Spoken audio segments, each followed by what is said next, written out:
This video, obviously this is the most popular brand. No, what is this? This is not even Durex. Hey, I thought I had some Durex up in here. Okay. Hi guys, welcome back to my channel. It's your girl Miss D and you are welcome to Sex Ed 102. If you're new here, don't forget to hit the subscribe button below. Let's get right to the video today. So today I'm just talking to you guys about contraception, the various methods of contraception you have available to you.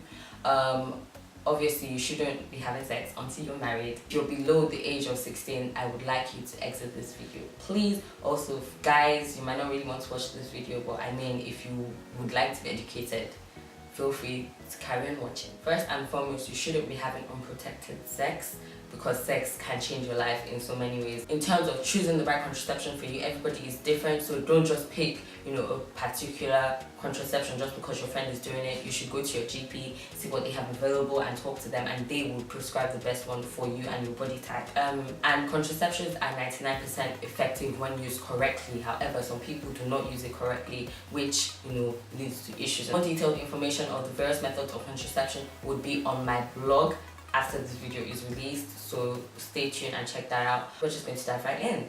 Anyways, this is the goodie bag, and yes, so we're going to start off with condoms. That's so good. The first and most obvious method of contraception are condoms. This video, obviously this is the most popular brand. No, what is this? This is not even Durex. There we go. And these are very important to have on your person if you know you are sexually active. I don't see the point of being sexually active and not having a condom around, especially if you're in a situation where you're probably going to have sex. This is the best method of contraception in my opinion because it protects you against pregnancies, STDs, HIV, and yeah, the ones I showed you guys just now were the male condoms. They're also the female condoms. I've never actually come across them in my life, and yeah, apparently it's not as comfortable to use as the male condoms. But condoms are actually the only contraception that protect you against STDs. So you already know that you should be using a condom. The only issues with condoms is that they slip off and break, and apparently some people like to have sex without the condoms because sex feels nicer. I don't know. I feel like it's just irresponsible for you to be having sex without a condom, especially if you're not really in a relationship with the person you're having sex with. And STDs/HIV can change your life. There are really no side effects to using condoms, which is obviously a good thing. However, some people are allergic to latex apparently, so you might want to get latex-free condoms. Another thing with condoms is that they are readily available depending on where you are in the world. Like in the UK, like once you're a certain age, you can get condoms free from the NHS. So again, there is no reason why you should be having unprotected sex. The only thing with condoms is that they might slip off and break, and if that happens, you should an emergency pill, which we'll talk about much later in this video. Moving on to the hormonal methods of contraception. These typically contain estrogen and progesterone, and these do various things. So they typically prevent ovulation and then prevent the sperm from mixing with the eggs so you don't get pregnant. And yes, and the first hormonal method is the pill, which is something you have to take on a daily basis, and you have to take it at the same time every day for it to be most effective. Again, this doesn't prevent you from getting STDs, so you should be using a condom as well if you're deciding to go on this method of contraception. However, the only time I would say go on this kind of method of contraception, other methods of contraception apart from condom,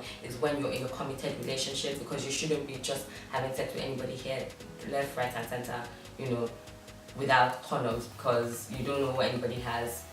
Fam, you don't want to risk it, trust me. So yes, basically for the pill, in a month you usually take it for 21 days, and then you have 7 days where you don't take it, so you can have your period. And again, remember, you have to take it at the same time every day for it to be most effective.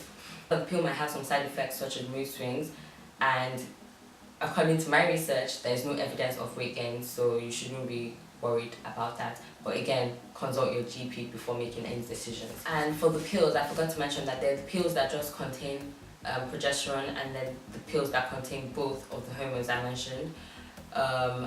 And again, you just take it based on your body type. The one with the two hormones are called the combined pills. We have the patch. Okay, and this are examples of the patch. Obviously it's not open because man don't use this thing. How it works is that you place it on any part of your body that's not visible, obviously, and you stick it on, and basically it releases the hormones into your body. You usually use one patch for 7 days, and then you use it for 3 weeks, and then you have a patch-free week. So in a month you use it for 3 weeks, and then you have a patch-free week. So you change the patch every week, and then on the 4th week you don't wear the patch at all, so you can have your period and stuff. Again, this doesn't protect you against STDs and HIV. There are side effects such as headaches, and there's the risk that it could increase your blood pressure, so you might want to consult your GP again before jumping on that. It contains the same hormones as the combined pill, so the combined pill contains the 2 hormones that I mentioned earlier.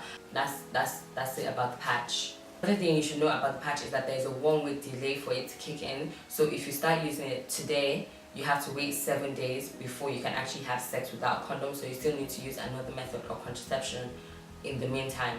And the 4th one you have available to you is the vaginal ring. So this is literally just a ring you insert in your vagina by yourself. You leave it in for like 21 days, so 3 weeks, and then you have a week off, so the 7 days where you tend to have your period. So you use it, so in a month you use it for 3 weeks, and then you have a week off where you do not use it at all, and you have your period, and then you put it back in.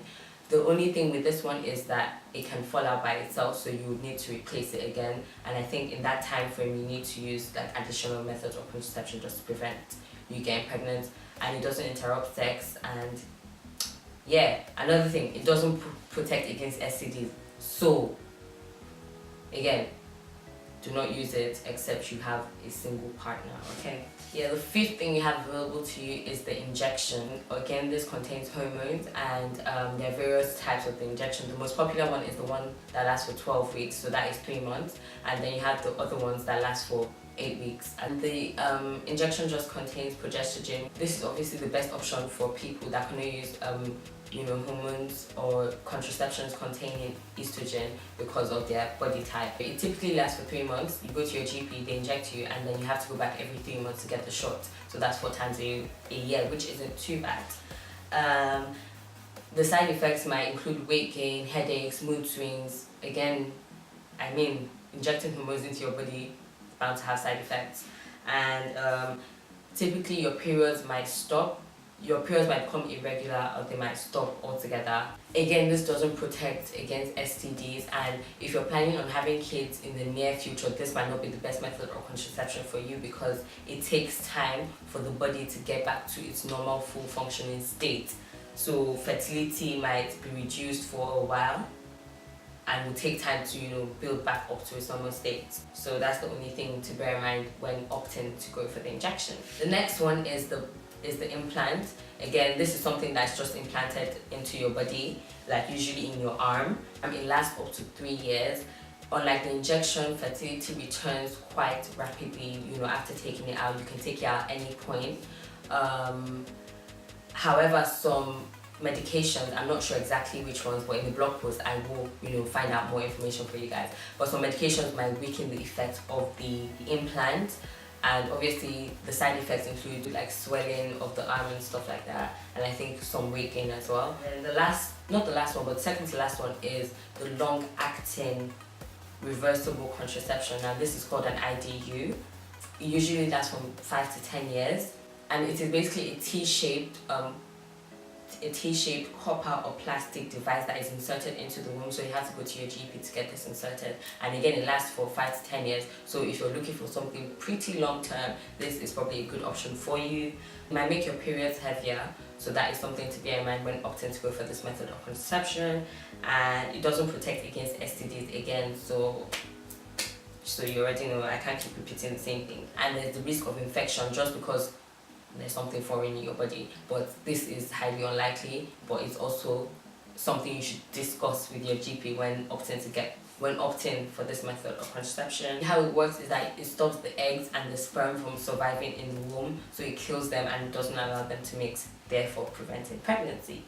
Those are the major forms of contraceptions you have available to you. And then the last one, which is not something that you should be using on a daily basis, which is not something you should be using regularly, this is something that should be used as a last resort, is the emergency pill or emergency contraception or whatever. There are 2 types to this. There's the type that you have to take within 3 days of having sex, so which is 72 hours, and obviously the earlier you take it, the more effective it is. And there's the other one which you take within 5 days, so 120 hours after having sex. The earlier you take the emergency pill, the better for you, the higher the chance of it working. And according to my research, the earlier one, which is the one that you can take up to 5 days after, is the most effective one. Both of them work best when you take them within 12 hours of having unprotected sex. So that is something to bear in mind. This doesn't protect you from STDs, so that's something you need to bear in mind. And if you take it and then you throw up within 2 or 3 hours of taking it, you have to take another one. And this is readily available, just popping into the GP or like a drop-in center, and you can pick this up usually, or sometimes you have to buy it from Boots and stuff, if you don't want to spend all that time in the drop-in center. However, you should not take this more than 2 times a year, because it has like adverse effects when you take it too much. Some side effects include tiredness, headaches, abdominal pain, and stuff like that. So those are the major forms of contraception you have available to you. Again, condoms are the best method of contraception because they are the only method of contraception that prevents you from getting STDs and also prevents pregnancies. If you're sexually active, have a condom with you at all times, especially if you know there's a chance of you having sex. And females, you carry a condom as well. It's not the guy's responsibility, because when you get pregnant, it's you that's going to get pregnant. So it's not the guy's responsibility to always have the condom. You as a female, if you know you're sexually active, carry a condom with you. There's nothing wrong with that. Again, speak to your GP before you're choosing your contraception. Do not jump on the bandwagon of what your friends are using, because everybody's body is different, so you're going to react differently to different things. So just bear that in mind. And again, don't forget to check out my blog for more information, more detailed information on the various methods of contraception. I hope you guys have learned a thing or two from this video. Do not use, or you shouldn't be using, the other types of contraception if you're not in a serious relationship. The only time I would advise you to use anything other than the condom is when you're in a serious committed relationship, and you guys need to even get tested first before you dive into using contraception, because you don't know what anyone has. And trust me, prevention is better than cure, and STDs are not fun at all, and some of them don't really get cured. Like, it's difficult to get rid of them, so you might as well just prevent it from the start. I hope you guys have learned a thing or two.